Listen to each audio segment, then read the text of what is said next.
한 가지 좀 팁을 드리고자 하는데,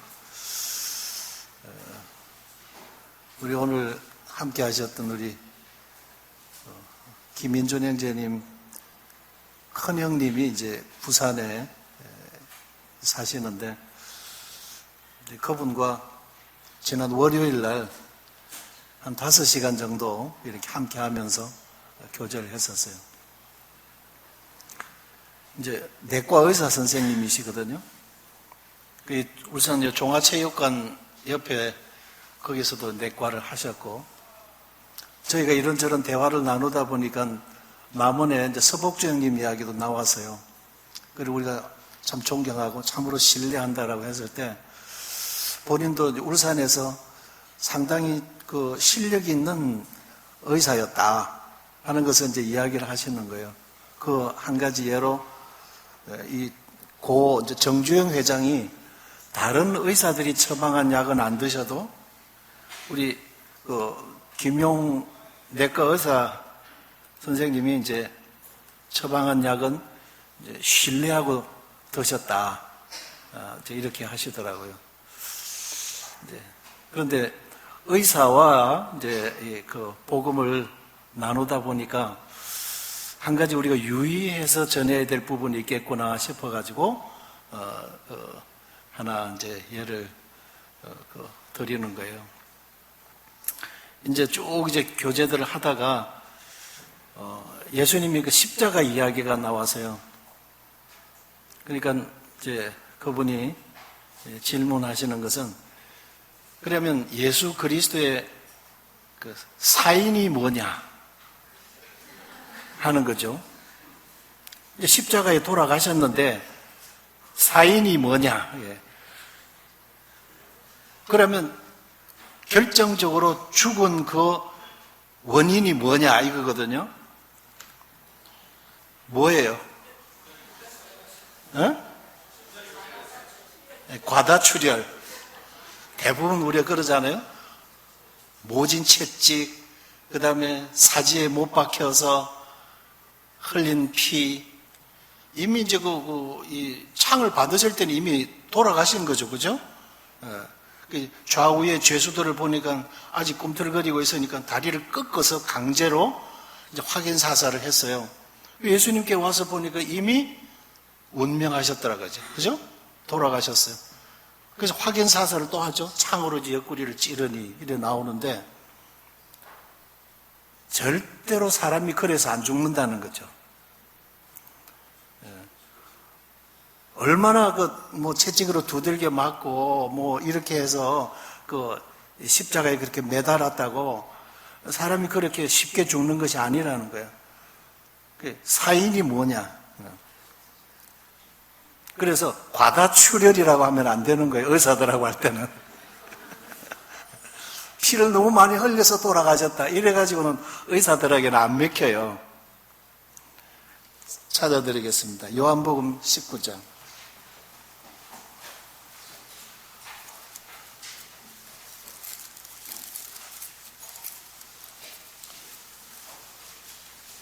요한복음 19장에 보시면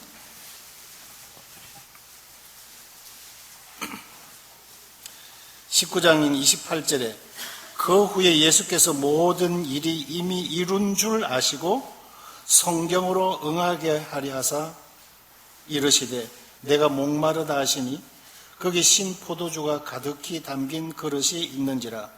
사람들이 신 포도주를 적신 해면을 우슬초에 메어 예수의 입에 대니 예수께서 신 포도주를 받으신 후에 이르시되 다 이루었다 하시고 머리를 숙이시고 영원히 떠나가시니라. 모든 사람들은요, 최후로까지 버팁니다.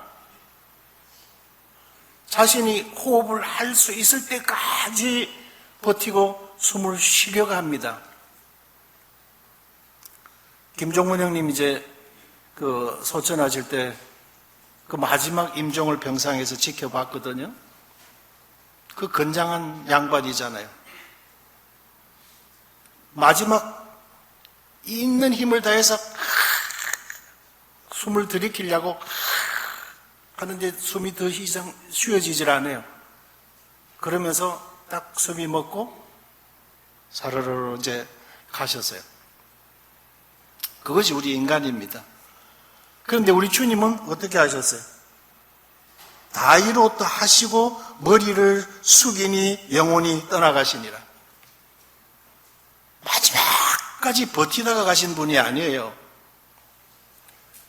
28절에 보시면, 다시 보시면, 그 후에 예수께서 모든 일이 이미 이룬 줄 아시고 그러셨어요.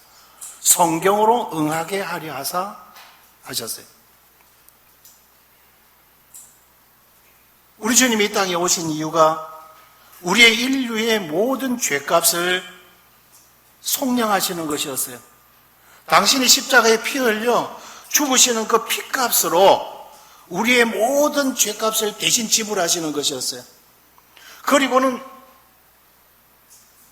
죄인 아니시면서도 모든 인류의 죄를 당신이 지셔서 죄인처럼 죽으시는 것이었어요. 그래서 다이로다 하셨어요. 영어로는 paid up, 지불 완료라는 뜻이죠. 헬라어로는 tetelestai, 끝냈다, 완수했다. 그래서 모든 것을 완결했다, 완납했다, 그런 뜻이에요. 다 끝장냈다. 이제 더 이상 주님이 하실 일이 없으세요. 그래서 머리를 숙이시고 그 영혼이 떠나가셨다 그래서 주님은 취하실 권세도 있으시고 당신 스스로 버리실 수도 있으셨어요. 그것을 다시 취할 수도 있으셨어요. 한 인간으로서 인간의 관점에서 보면 불가능한 일들이에요. 그러나 우리 주님이 그런 인간의 몸을 입으신, 인성을 가지신 신성을 지니신 분이셨어요. 하나님 자신이시잖아요. 이것을 놓치고 있는 거죠. 이걸 못 보고 있는 거죠. 그래서 단순한 한 인간이라는 관점에서 보게 되면 이해가 되지 않는, 풀리지 않는 수수께끼가 있는 거죠. 그래서 다이로 다시고 머리를 숙이시고 그 영혼이 떠나가셨어요. 주님은 그러실 수 있으신 분이셨어요. 자신이 그렇게 하셨던 것이죠. 그래서 사인은 이겁니다. 주님 다 이루셨기 때문에 이 지상에서의 사역을 이제 완결하신 겁니다. 그래서 가신 거예요. 뭐 더 이상 그 육체 안에 뭐 더 이상 버티고 뭐 이러실 아무런 이유가 없으신 것이었어요. 그래서 과다 출혈이 아닙니다.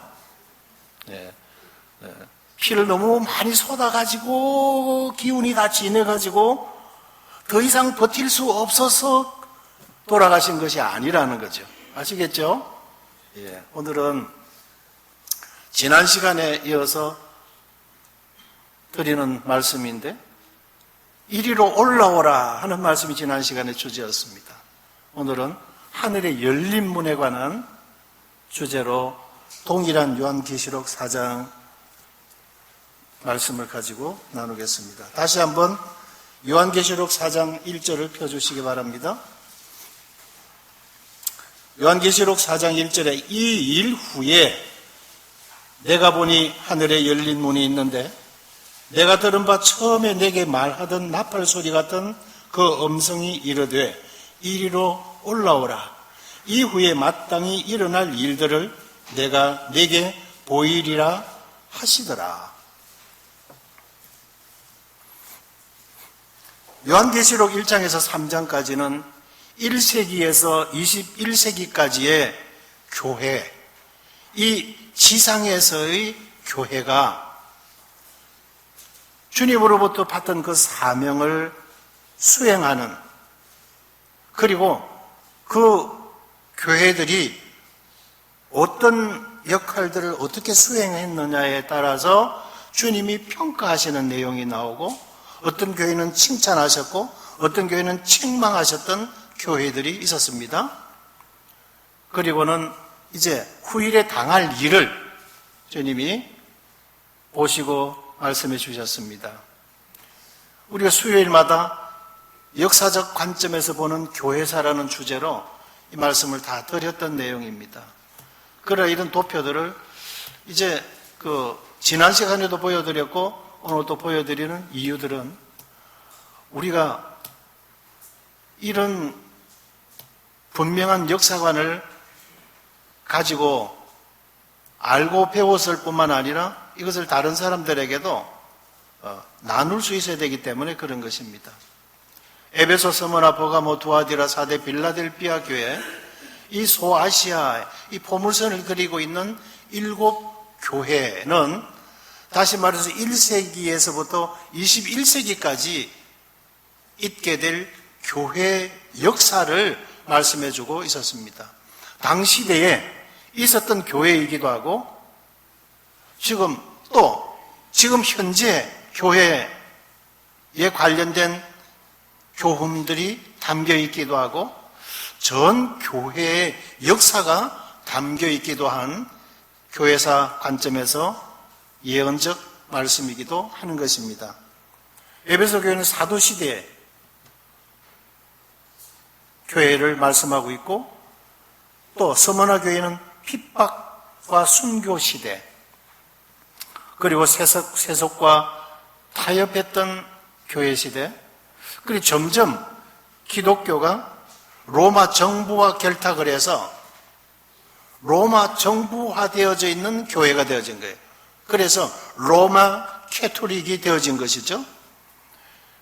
그러면서 이제 성경 말씀보다도 그 교리적으로 이제 운영해 가기 위해서 다양한 세속적인 행정이 교회 안에 들어오게 되어지는 것입니다. 그러면서 중세 이제 시대를 거쳐가면서 점점 교회가 암흑으로 들어가는 것입니다. 이 암흑 시대를 1000년이라는 긴 세월 동안 종교 암흑 시대라고 하는 것입니다. 그러면서 사대 교회 점에서는 뭐냐 도대체, 성경을 보는 사제들 속에서 그런 불만들이 터지기 시작한 것입니다. 성경을 보니까 눈이 뜨여지는 거죠. 그들의 조직과 제도 하에 저들이 갇혀 있고, 그 교육을 철저히 받았음에도 불구하고 모든 성경 해석을 그들이 가지고 있는 그 틀 속에서 성경을 해석하도록 했음에도 불구하고 하나님의 은혜는 놀라운 은혜죠. 이 성경을, 이 말씀을 읽는 자가 복되다 그랬어요. 이 말씀을 듣는 자들이 복되다고 하셨어요. 이 말씀에 기록된 것을 행하는 자들이 복되다고 말씀하신 말씀대로 그들이 비록 전혀 다른 종교적 색깔을 가지고 그런 그들의 프리즘을 가지고 성경을 해석하려 했지만, 그러나 은혜의 성령께서는 이 말씀을 읽는 자들이 복되다고 하셨어요. 그들의 조직 사회가 잘못되어져 있다고 하는 것을 보게 되어진 것이죠. 하나하나 뽑아내어 봤을 때 95개의 반박성문을 비텐베르크 성당문에다가 걸게 되어진 것입니다. 그러면서 이제 새로이 성경으로 돌아가자고 하는 운동이 일어나게 되어지고, 그 주류는 지하교회로 그 맥이 이어져 오고 있었다고 하는 사실과, 그 다음에 이 로마 캐토릭에서 다시 출발한 개신교, 이 프로테스탄트, 반항자라고 취급받던 이 개신교의 역사가 이제 그 복음을 전가하며 세상 앞에 드러내기 시작했다는 것입니다. 그리고 지금 우리가 살아가고 있는 이 시대는 이 라우디게아 교회 시대, 모든 것이 지식이 많고 물질이 풍요로운 이런 시대를 우리가 살아가고 있다. 이 세상적인 많은 혜택을 누리면서 도리어 하나님으로부터 오는 이 은혜에 대해서는 너무나 빈약한 시대를 우리가 살아가고 있는 시대가 지금 이 시대다. 이 사단은 이런 세속적 가치, 이 세속적인 부를 부각시키고 성도들로 하여금 현혹시키고 그들로 하여금 사명을 망각하도록 이렇게 하는 것이었습니다. 주님의 사랑과 영혼 사랑에 대해서는 아주 미온적인 태도를 가졌어요. 그래서 네가 차지도 아니하고 덮지도 아니하다. 네가 차든지 덮든지 하기를 내가 원한다. 이렇게 라우디게아 교회에는 이런 말씀으로 하나님께서 책망을 하셨더라 했었습니다. 그러면 그 동일한 동시대에 에베소, 스무나, 보가모, 두아디라, 사데, 빌라델비아, 라우디게아 7교회가 머물렀음에도 불구하고 지금 우리가 살아가고 있는 이 시대에 적용이 되는 것은 이 라우디게아 교회 시대의 말씀이라는 것이죠. 우리는 이런 말씀들을 듣게 될 때 우리는 우리의 신앙, 현재 우리의 신앙의 현주소를 점검하고 현재 나의 위치, 나의 상태를 감금할 수밖에 없도록 하셨다고 하는 것입니다. 오늘 이 현 기독교 세계는 이 세속적 성공 기준을 따르고 있다는 것입니다. 큰 예배당, 그냥 수천 명, 수만 명 모이는 곳, 이런 대형화 교회, 이런 아주 성공적인 목회, 또 각 개척한 10명 모이는 그런 데 다닌다고 하면 스스로 위축하는 사람들. 그러나 수만 명 모이는 그곳에 다니고 있다면 괜히 자기도 무언가가 무슨 신앙의 비밀을 가지고 있는 양 뿌듯한 마음을 가지고 있는 오늘 그런 기독교인들을 많이 만나게 되죠. 그래서 이 시대는 이런 세속적인 성공 기준을 따르고 거기다가 가치를 두고 따라가고 있다. 그죠? 지금은 성령이 없어도 얼마든지 조직적으로 운영하는 여기에다가 의존이 되고 있다. 그래서 성령님께서 없어도 성령께서 간섭을 안 하셔도 그냥 돌아가도록 이 모든 운영 조직을 그렇게 만들어 놓았습니다. 그러나 교회는 성령님의 도우심과 감동하심과 역사하심이 없으면 살았다는 이름은 가졌으나 죽은 자라고 말씀하신 것처럼 교회는 그런 것입니다. 우리가 예배 때도 성령의 감동하심을 따라 감사를 드리고 우리의 모든 성도 사랑을 나눔에 있어서도 그렇게 가야 됩니다.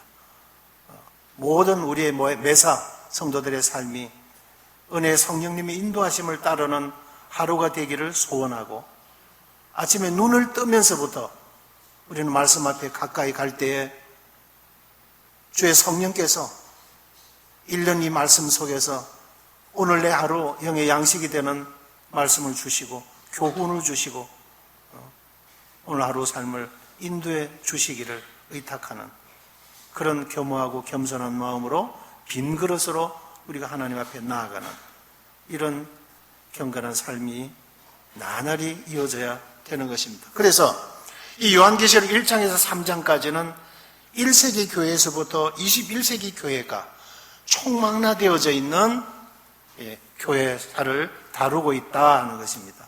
그런가 하면 4장에 이르러서는 장차 될 일에 이제 기록이 되어져 있는데 이 4장 1절에서부터 이제 이 일 후에 내가 보니 하늘에 열린 문이 있는데 내가 들은 바 처음 내게 말하던 나팔 소리 같은 그 음성이 이르되 이리로 올라오라.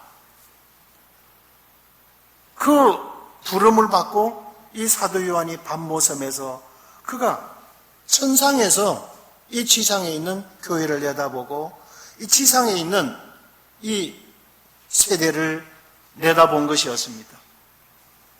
이 지상에 앞으로 일어날 장래 사건들에 대해서 하나님께서 이렇게 쭉 펼쳐 보여주시는 것을 보았다고 하는 것이죠.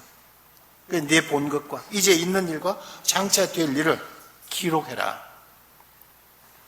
이 일을 위해서 하나님께서 특별하게 이 도미시안 황제의 마음을 강팍하게 하셨고 아무 죄 없는 사도 요한을 밤모섬에다가 유배를 시켜버렸어요.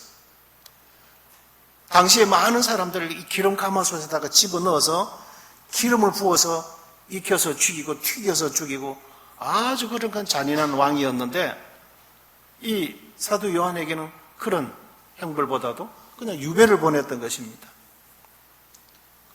이곳에서 이와 같은 말씀들을 듣게 하시고 보게 하시고 기록하도록 하셨다고 하는 것입니다.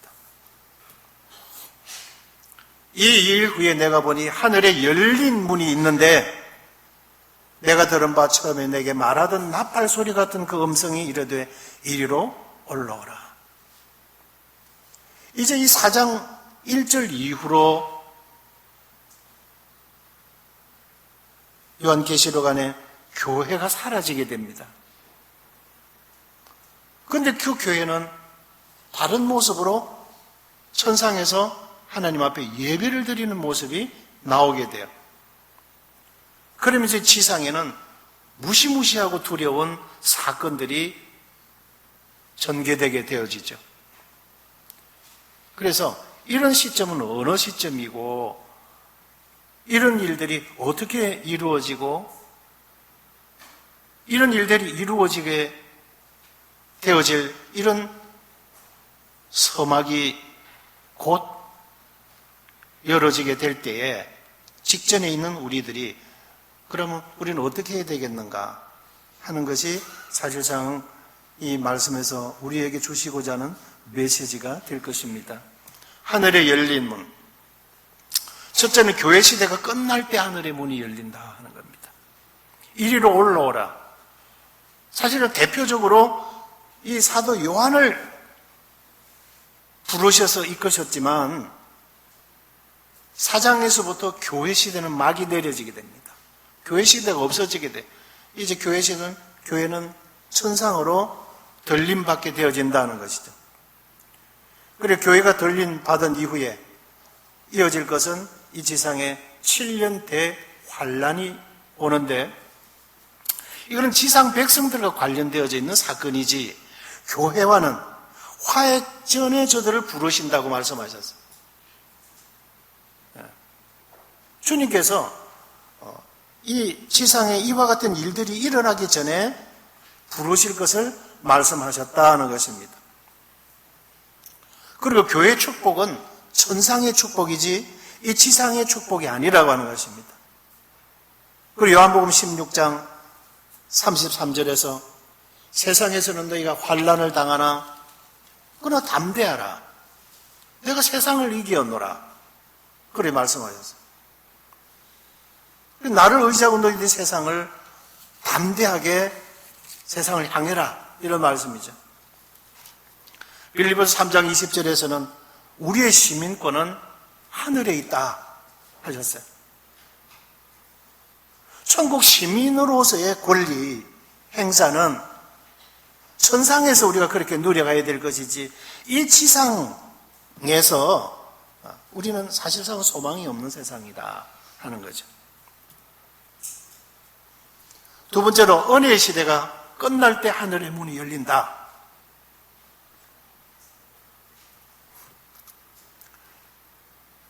첫째로 이 신비는 이방인의 충만한 수가 들어오기까지 들어오는 이스라엘이 완악하게 되어질 것이라 하셨어요. 그러니까 이스라엘과의 약속이 이어지는 것이죠. 육체를 가진 그들에게 하나님께서 아브라함과 세웠던 그 계약이기 때문에 그것을 이행하기 위해서 이제 후반에 가면 다시 자세하게 나옵니다. 그리고 구약 시대에는 이 은혜의 시대가 감추어진 비밀이었다. 하는 것입니다. 고린도전서 15장 51절, 에베소서 3장 5장에 걸쳐서 내가 깨달은 비밀을 너희들도 알 수 있으리라. 이 비밀은 이 다른 세대에는 알게 하지 아니하셨던 비밀이다. 이 교회라고 하는 거. 우리가 예수 그리스도 믿고 이방인들이 구원받고 하나님의 자녀가 되고 성도에 참여하게 되고 이런 것들이 구약에는 가려져 있었어요. 그러니까 이제 사도행전에 봐도 이방인들에게 가서 무슨 이야기를 했느냐 이래 되는 거죠. 그들은 아주 개같은 존재들인데 왜 그들과 함께 먹었느냐? 그들이 가서 무엇을 전했느냐? 이거예요. 사도 바울이 그들에게 복음을 전한 이 일로 고발을 당하게 되고, 그래서 베드로가 일어나서 이제 그 사건 심의에 대해서 결론을 내리게 되지요. 하나님께서 이미 호세아서에서도 말씀하셨고, 이 구약에 들어 이방인들이 하나님의 은혜를 입게 될 것에 대해서 말씀했다고요. 그 다음에는 이제 성령 시대가 끝날 때 하늘의 문이 열린다. 성령께서 교회를 보호하시고 또 교회를 통해서 역사하시고 또 교회를 주님 앞으로 이끄실 때까지 성령의 책임이요 성령께서 맡으신 임무요 사역이라고 하는 것입니다.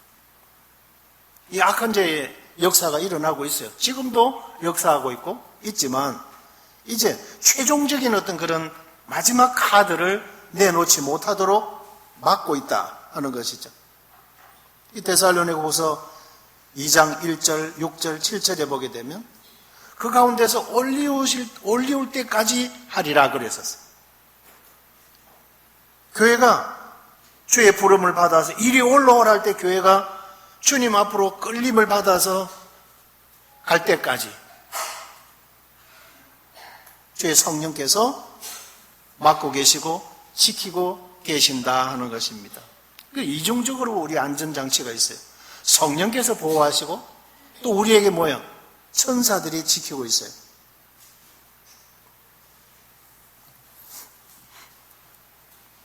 하늘이 열린 경우들을 보게 되면 야곱이 바단 아람을 향하여 갈 때에 그가 돌베개를 베고 잠을 청했습니다. 그런데 문득 그게 나타난 것이 사닥다리가 나타나고 몽고하고 쳐다보았더니 이 사닥다리 끝이 하늘에 닿아 있었어요.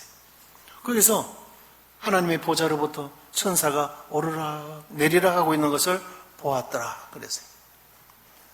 에스겔이 포로로 붙들려 갔어요. 바벨론이 남유다를 606년 1차 침공하고 597년 2차 침공을 할 때에 다니엘이랑 이 에스겔이 포로로 이 젊은이들이 포로로 붙들려 갔어요. 이 포로로 붙들려 가서 이들이 어디에 그발 강가에 유프라데스 강의 하나의 지류 강인데 그 강가에 저 강 유역에 저들이 이제 야영 생활을 하고 포로로 붙들려 그곳에 있으면서 무엇인가 이제 이 성을 짓는 일이라든지 그런데 이제 강제 노동장에 일을 하고 그렇게 했을 겁니다. 이 그발 강가에서 어느 한 순간 에스겔 1장 1절에 보면 하늘이 열리고 이래 나와요. 그리고는 이제 장차 될 일들에 대해서 에스겔에게 말씀하시는 거예요. 이사야 선지자라든지 많은 선지자들이 다 여기 유다에서 계시를 받고 했지만 이 에스겔 선지자 같은 경우에는 바빌론 포로로 붙들려 가서 바빌론 땅에서 예루살렘에 있게 될 사건에 대해서 하나님께서 계시해 보여주셨다고 하는 것입니다. 그때 하늘이 열리면서 하나님께서 에스겔에게 계시해 보여주셨어요. 마태복음 3장 16절 이하로 보게 되면 예수님께서 침례를 받으러 나오셨어요. 침례 요한 앞에 이렇게 행하라. 그래야 모든 의를 이루어라 된다. 이때 이제 하늘이 열리고 하나님으로부터 비둘기같이 성령이 우리 주님의 머리 위에 임하셨어요. 그때 이제 이는 내 사랑하는 아들이요 내 기뻐하는 자다. 하늘이 열리면서 하나님의 음성이 들려왔습니다. 또 한 가지 사도행전 7장 이 스데반이 하나님의 역사에 대해서 구약 성경의 말씀들을 쭉 그가 전거했습니다. 그리고는 십자가를 전거할 때 종교 지도자들이 이를 갈았어요. 이 스데반을 죽이려 했어요. 그리고는 돌로 치면서 스데반을 죽일 때에 하늘이 열렸어요. 그리고는 주님이 보좌에 앉아 계신 것이 아니라 일어서셔서 스데반을 격려하고 계셨어요. 베드로가 지붕에 올라가서 기도할 때에 이 고넬료가 보낸 이 종졸들이 도착을 했어요. 이 베드로 앞에 하늘이 열리며 하늘에서 보자기가 내려왔어요. 이 보자기 네 귀에 매어서 보자기가 내려왔는데 무엇인고 하고 안을 이제 들여다볼 때 유대인들이 먹어서는 안 되는, 가까이 해서는 안 되는, 만져서도 안 되는 아주 부정한 동물들이 그 안에 오글거리고 있었어요. 베드로가 깜짝 소스라치게 놀랐는데 하늘에서 음성이 들렸어요. 잡아먹으라 하는 것이었어요. 유대인으로서는 이거는 손도 댈 수도 없는 겁니다. 그래서 내가 정하게 하였으니 잡아먹으라. 그럴 수 없다고. 내가 정하게 했으니 잡아먹으라. 이런 음성이 세 번이나 연거푸 베드로에게 들려왔습니다. 그러고는 그 보자기가 다시 하늘로 올려갈 때 고넬료가 보낸 하인들이 베드로를 찾는다고는 소식이 들립니다. 그때 왜 찾느냐 하니까 고넬료는 로마 군대 백부장인데 그가 경건한 사람이고 참으로 하나님을 두려워할 줄 아는 사람이고 백성들을 많이 구제하는 사람인데 하나님께서 천사를 보내셔서 요빠에 가서 이 베드로를 초청해다가 복음을 듣도록 해라 하는 것이었다는 거죠. 그래서 이 집에 있는 것 어떻게 알았느냐? 하나님께서 보내셔서 그렇게 왔다는 거예요. 그때 이제 따라가라 하시는 거죠. 그래서 갔더니 고넬료고 온 가족들과 함께 마음의 준비가 다 된 가운데서 말씀을 들을 채비를 다 차리고 있는 거죠. 그래서 하나님께서는 과연 사람을 외모로 취하지 아니하시고 마음으로부터 하나님을 경외하는 자는 누구든지 부르시는 줄 내가 알았도다. 이 베드로가 직접 체험하고 했던 사실이죠. 그래서 복음을 전하고 고넬료 가족들이 구원받는 이런 은혜의 역사가 있었는데 그때 하늘이 열렸던 것입니다. 그리고 고린도후서 12장 2절에 이 사도 바울이 이끌려갔던 셋째 하늘이 있어요. 뒤에 또 나오기 때문에 그냥 넘어가겠습니다. 그가 그곳에 이끌려가서 가히 언어로 표현할 수 없는 말씀을 그가 들었다라고 하고 있습니다. 그리고는 사도 요한이 밤모섬에서 성령님의 감동함을 입었을 때 이제 하늘이 열리고 그곳에서 하늘의 음성을 듣게 되죠. 이리로 올라오라 하는 음성과 함께 그가 쏙 끌려서 올라간 경험을 하는 것입니다. 하늘과 하늘들의 하늘, 히브리인과 기독교인들이 가지고 있는 우주관은 이렇습니다. 일청천은 첫째 하늘은 새가 날아다니는 하늘이다. 그리고 공기가 있는 이 대기권 하늘. 이청천은 해와 달과 별이 있는 우주로 생각했어요. 성천권 하늘이죠. 이제 삼청천은 지극히 높은 이 신령권의 하늘. 하나님과 천사들이 거처하는 장소로 생각했습니다. 이 성경에 나와 있기 때문에 그렇게 믿는 것입니다. 이 고린도후서 12장 여기 보면 무익하나마 내가 부덕불 자랑하노니, 여기 내가 부덕불 자랑하노니 사도 바울이 자기죠. 주의 환상과 계시를 말하리라. 내가 그리스도 안에 있는 한 사람을 아노니 그는 14년 전에 셋째 하늘에 이끌려 간 자라. 그가 몸 안에 있었는지 몸 밖에 있었는지 그는 모르거니가 아니라 나는 모르거니와. 사도 바울 자신이 자기가 경험한 거예요. 하나님은 아시느니라. 내가 이런 사람을 아노니 몸 안에 있었는지 몸 밖에 있었는지 나는 모르거니와 하나님은 아시느니라.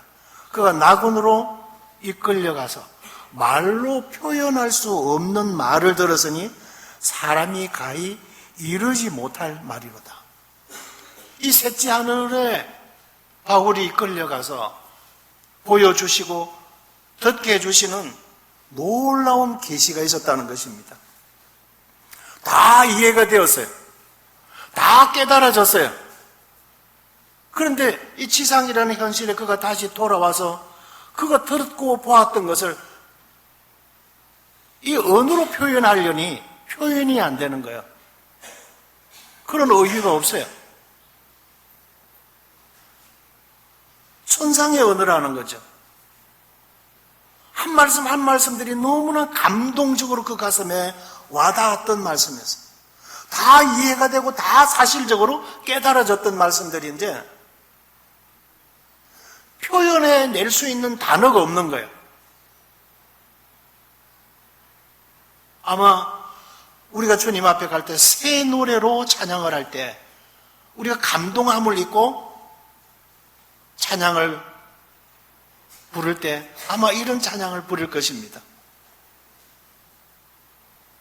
우리가 찬송가에 이미 재본되어져 있는 이 찬송도 우리가 감동이 되는 찬송입니다만 아마 전혀 새로운 언어로 새로운 우리가 다 표현해내지를 못해요. 표현해낼 수가 없는 것입니다. 이 언어의 한계가 있기 때문에. 그러나 그런 제약을 받지 아니하는 언어로 우리가 찬양하게 되어질 건데 여기에 14년 전에 사도 바울이 체험했던 셋째 하늘. 그러니까 이 대기권 하늘을 지나서 순간적으로 성천권 하늘을 지나서 거룩한 영역에 그가 다다랐던 것을 보게 되죠. 로켓으로 갈 수 없겠죠?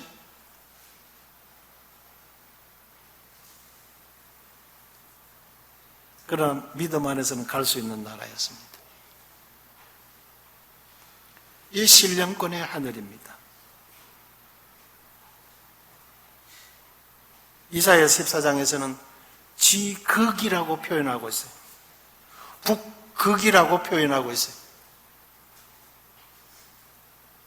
이 계명성이 크게 계시는 하나님을 향하여 대항하고 이 반란, 이 쿠데타를 일으켰던 내용이 이사야 14장에 나오죠. 하늘과 모든 하늘들의 하늘. 근데 이것이요, 전에도 보여드렸습니다만 이스라엘들을 보면 이것이 북경에 있는 원구단입니다. 이 둥근 원은 우주를 의미하고 있고요. 이 우주에 첫째 우주, 둘째 우주, 셋째 우주, 셋째 하늘에 옥황상제가 계신다, 이렇게 생각한 거예요.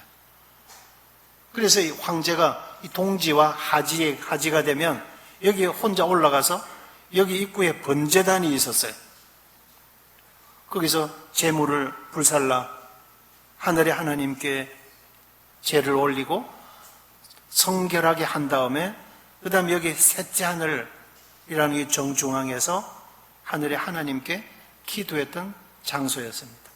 이 천단인데 이 또한 황제의 기도 장소예요. 안에 들여다보면 이 좌우에 역대 황제들의 위패가 쭉 도열해 있고 정중앙에 옥황상제라고 되어 있어요. 가장 높은 그 위치에 하늘에 하나님이 앉아 계신다 생각한 거예요. 그리고 그 앞에 이 황제가 무릎을 꿇고 기도하는 장소였어요. 그런데 거기 보면 이 기와가 다 청기와로 되어져 있다는 거죠. 이 푸른 기와는 하늘을 나타낸다. 그리고 이걸 둥글게 지은 것도 우주를 나타낸다는 거야. 그래서 첫째 하늘, 둘째 하늘, 셋째 하늘. 하늘의 하나님은 가장 높은 거룩한 지극한 곳에 계신 분이다 하는 것이었어요. 이런 중국의 경천 문화와 사상 속에서도 이런 것을 우리가 볼 수 있다는 거예요.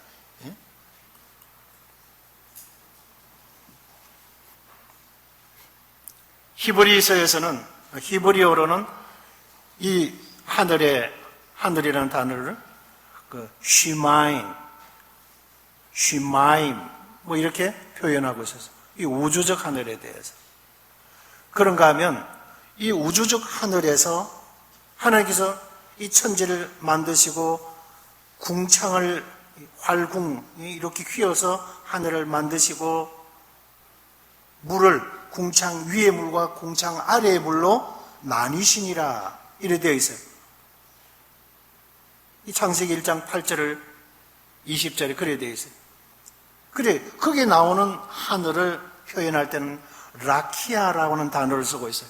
그러니까 쉬마인이라는 우주적 하늘이 있는데 이걸 하나님이 창조하셨는데 거기다가 좀 더 이제 작은 하늘을 하늘이 만드셨다. 이 하늘은 대기권 하늘이다 하는 것을 성경에서 볼 수가 있었습니다. 그 다음에 이제 우라노스로 헬라어인데 이제 신약적으로 넘어오면 우라노스 하늘에 대해서 우라노스라고 되어져 있는데 이거는 뭐냐면 회개하라 천국이 가까워왔느니라 할 때에 그 천국을 말씀하고 있고 마태복음 5장에서는 심령이 가난한 자는 복이 있나니 저희가 천국이 저희 것이미요 라고 할 때 그 천국에 이 우라노스라는 단어를 썼고요. 사도행전 1장 10절에서는 갈릴리 사람들아 어찌하여 하늘을 쳐다보느냐 너희들 보는 가운데서 하늘로 올리오신 예수는 가심을 본 그대로 다시 오시리라 라고 할 때 이 하늘에 대해서 이 우라노스로 썼다고 하는 겁니다. 그런데 이제 또 다른 하늘이 있어요. 이 바실레이아라는 헬라어를 쓰고 있었어요. 요한복음 3장 3절에 진실로 내게 이르노니 사람이 거듭나지 아니하면 하나님 나라를 볼 수 없느니라 할 때 예수님께서 니고데모에게 거듭나야 하늘을 볼 수 있고 거듭나야 그 하늘에 들어갈 수 있다라고 하실 때 그 하늘은 이 바실레이아라고 하는 것이었습니다. 물론 어떤지 장소적 개념도 있고 그러나 그분의 통치하에 그분의 말씀을 듣는 하나님의 그 능력에 말씀이 실현되는 그 말씀을 믿고 따르는 그들만이 사는 나라를 말씀할 때 바로 하나님의 나라, 천국, 거듭나지 아니하면 하나님 나라를 볼 수 없느니라 라고 할 때 이런 단어를 쓰셨다는 것입니다. 그래서 이 나라는 바로 이 신령권 하늘, 또 거룩하신 하나님과 그의 부리시는 천사들이 거처하는 곳으로 이제 바실레이아로 서고 있더라는 것입니다. 하늘로 이끄심의 사건. 데살로니가전서 4장 17절 이하에 보게 되면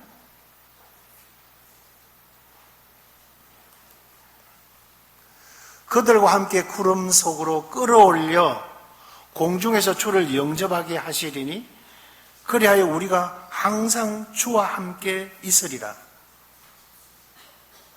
그들과 함께. 이 데살로니가전서에 보면 잠자는 자들에 대하여 먼저 주님 나라 간 성도들에 대하여 슬퍼하지 않기를 바란다 하시는 말씀과 이어서 주님이 오실 때 그들을 데리고 오시리라 하셨어요. 그들의 육체는 이미 땅에서 화장을 하여 산화가 되었던, 매장을 하여 산화가 되었던 그들이 육신의 모든 조직과 세포 이런 것들은 이 땅에 다 있고 그들이 지금 영혼만 주님 나라 갔어요. 그러니까 하나님께서 우리에게 상속해 주실 그 영광의 나라는 먼저 들어가고 뒤에 들어가고 하는 것이 아니고 그 다음에 돌아가신 그 성도들의 영혼만 달랑 가서 상속되어지는 곳이 아니고 지금은 가서 그냥 그런 영광의 나라와 같은 방불한 곳에 가서 쉬고 있어요. 그래서 주님께서 그들과 함께 구름 속으로 끌어올려라고 하는 말씀에서 보면 주님이 그들을 데리고 오시리라 그랬어요. 자, 데살로니가전서 4장을 찾아봅시다. 데살로니가전서 4장 13절 이하에 형제들아 자는 자들에 관하여는 이제 돌아가신 성도들이죠. 형제자매들. 여기서 잔다라고 표현하고 있습니다. 쉬고 있다고 하는 거죠. 너희가 알지 못함을 우리가 원하지 아니하노니 이는 소망 없는 다르니 그들은 다 죽은 자들이에요.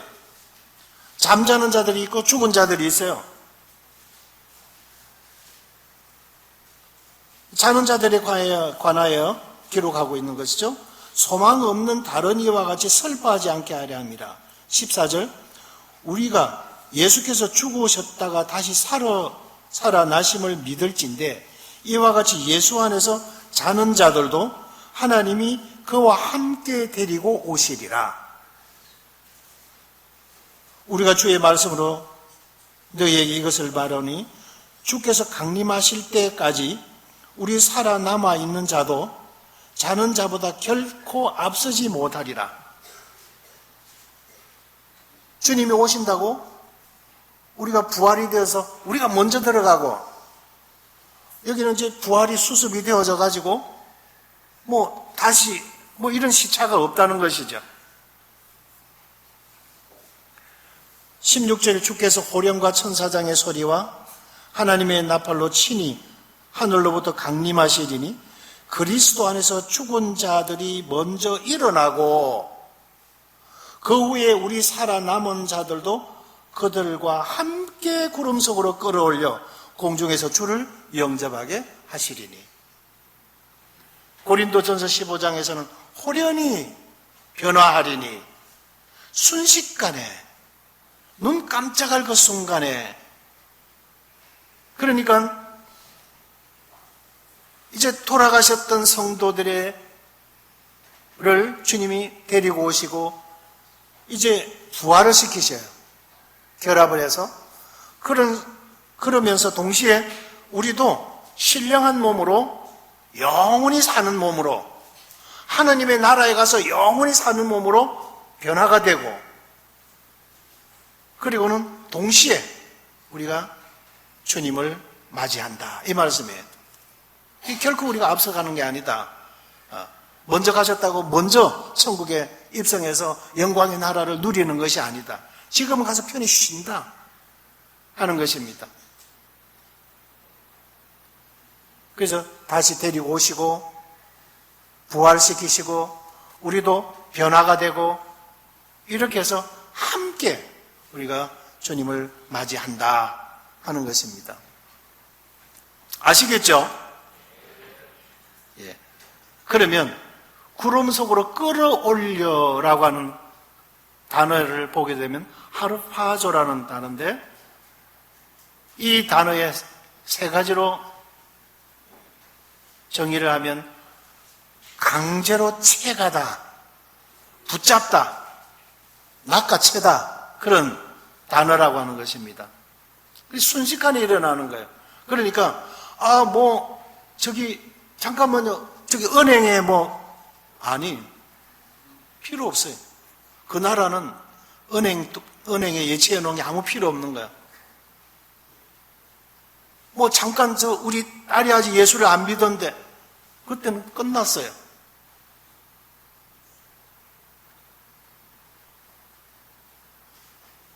그리고 주님이 오시면 그 모든 실험을 인간적 관점에서 근심하고 염려하고 이러는 것이 아니에요.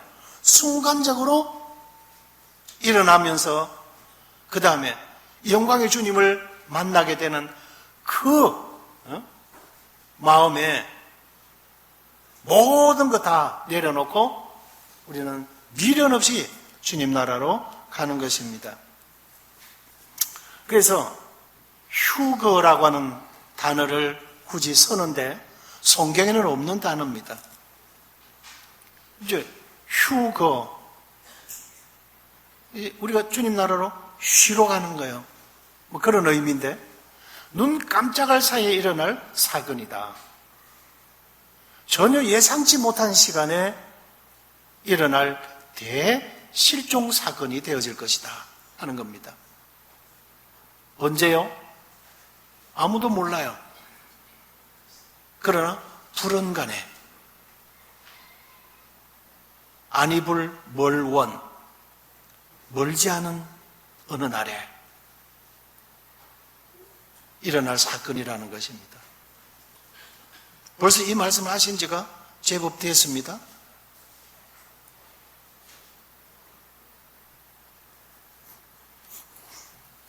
하루파제의 의미가 조금 더 구체적으로 보면 왜 이와 같은 일들을 허락하시느냐? 주님께서 공중에 오실 때 성도들을 위해서 오시는 겁니다. 왜? 우리와 약속하셨기 때문에. 또 이 휴거는 성도들에게 큰 위로를 안겨줍니다. 이것이 우리의 소망이니까요. 다시 오실 주님을 고대하고 있으니까요. 휴거는 그리스도 안에 있는 교회에 해당이 된다. 이 예배당에 나왔다고 다 휴거되는 것이 아니에요.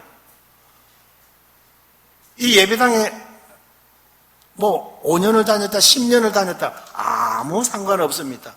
거듭나야 거듭난 그 생명들이 하나님 나라에 가는 것이죠.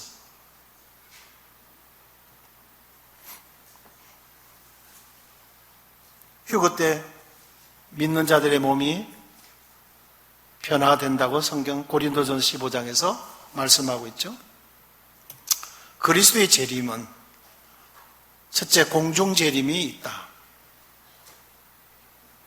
그것은 성도들을 맞이하러 우리 주님이 오신다. 그리고 왜 그러냐? 잠깐 주님과의 만남에 그 기쁨을 나눌 천상에서의 행복한 시간들. 이 지상에서는 끔찍한 7년이라고 하는 지긋지긋하고 두렵게 그지없는 7년이라는 환란 터지는 거예요. 지금까지 많이 만들어서 바다 속에, 비행기 속에, 땅 속에 감추어 주었던 이 가공할 무시무시한 무기들이 이때 네 죽고 내 죽자고 막 서로 터뜨려지게 되는 무시무시한 사건이 터질 거고, 하늘에서 쏟아 부으시는 것입니다. 두려운 사건이에요. 그것이 이제 장차 될 일들이라는 것이죠. 장차 일어나게 될 지상의 사건들이에요. 사도 요한이 천상에서 그걸 내다보고 있는 거죠. 그리고 그리스도께서 성도들을 데리고 다시 이 땅에 오시는데, 그때는 그 성도들의 몸은 부활한 몸입니다. 영광스러운 몸이에요. 그리고는 피통치자로 오는 것이 아니라 치리자로 오는 거예요.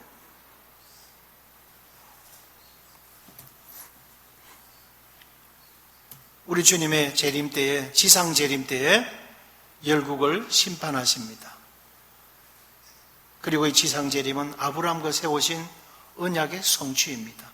그리고 이스라엘 백성들은 하나님의 약속을 아직 한 번도 저들이, 이 지상에서의 약속, 축복에 대한 약속을 저들이 아직 받아보지를 못했어요. 왜?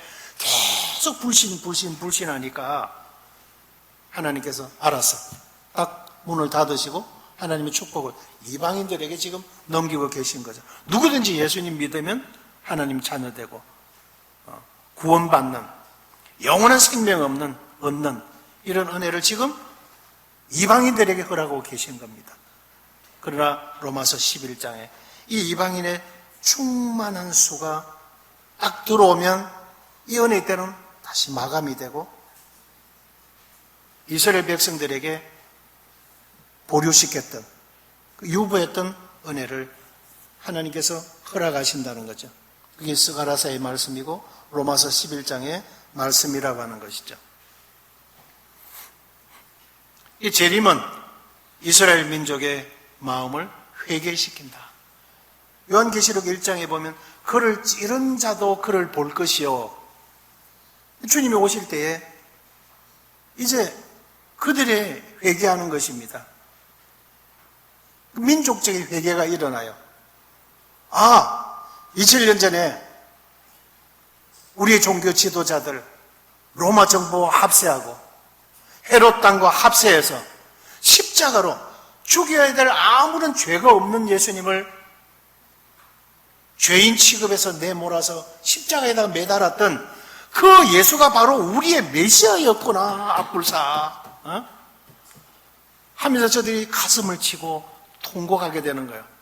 그 회개가 일어나는 거죠. 바로 그분이셨구나. 요한복음 1장 11절에 자기 땅에 오매 자기 백성이 영접지 아니했으나 12절 영접하는 자 곧 그 이름을 믿는 자들에게는 하나님의 자녀가 되는 권세를 주셨으니 이는 혈통으로나 육정으로나 사람의 뜻으로 나지 아니하고 오직 하나님께로서 난 자들이니라.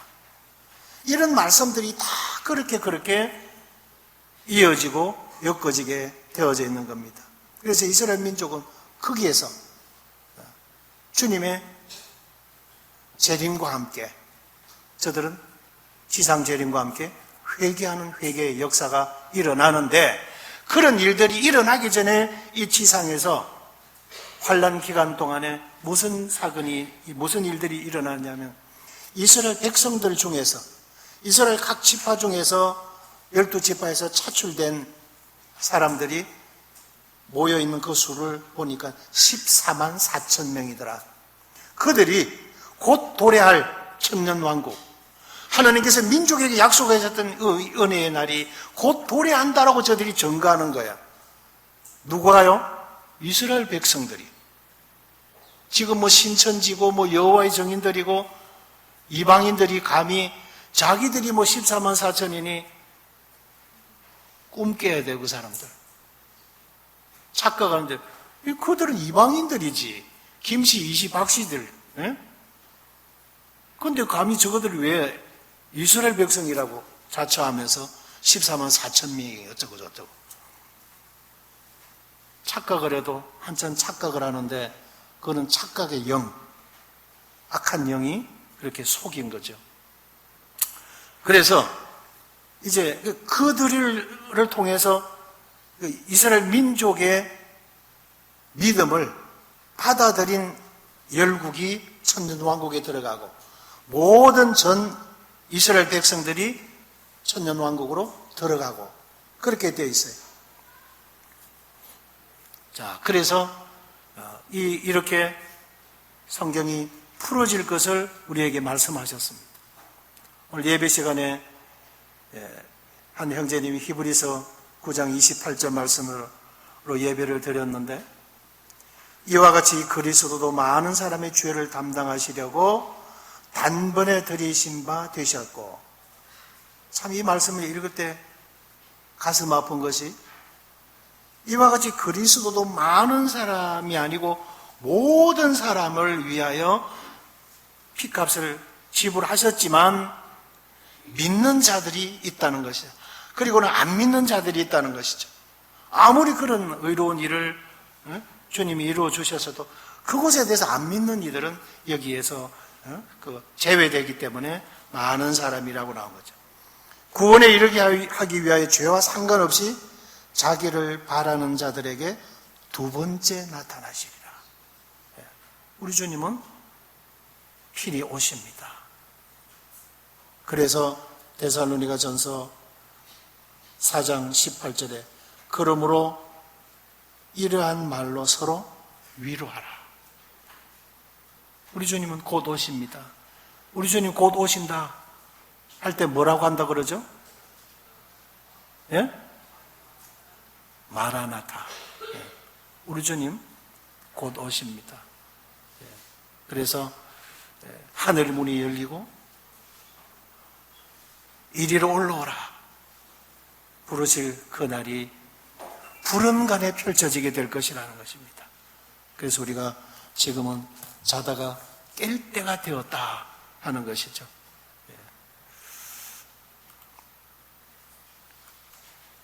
이상으로 말씀 마치겠습니다. 기도드리겠습니다.